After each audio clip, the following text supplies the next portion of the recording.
আমি জানি কথাটা শোনার পর খারাপ লাগবে, কিন্তু তারপরেও বলি, যে মানুষটাকে এত বেশি বোঝাচ্ছেন, এত বেশি করতেছেন, তারপরেও দেখতেছেন সে মানুষটার ব্যবহার আর কখনো কোনো কিছুতে পরিবর্তন হয় না। ইভেন যে মানুষটার ব্যবহারে আপনি কষ্ট পাচ্ছেন, সে মানুষটাকে আপনি বুঝাইতে পারতেছেন না যে আপনি তার ব্যবহারে আসলেই কষ্ট পাচ্ছেন।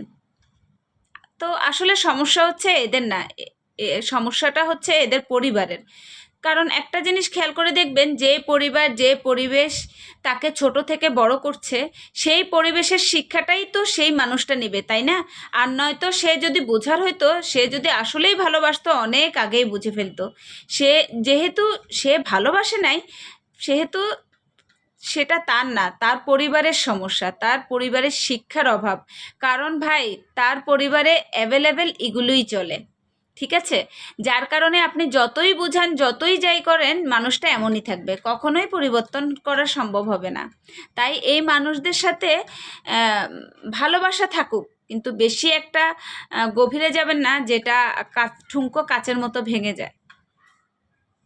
এরা, ওই যে বললাম, পরিবেশ, সেই তারা পরিস্থিতিটাকে সৃষ্টি করে পরিবেশের উপরেই, যেটা আমরা সচরাচর আসলে করতে পারি না। আমাদের পরিবেশে যারা সভ্য সমাজের মানুষ,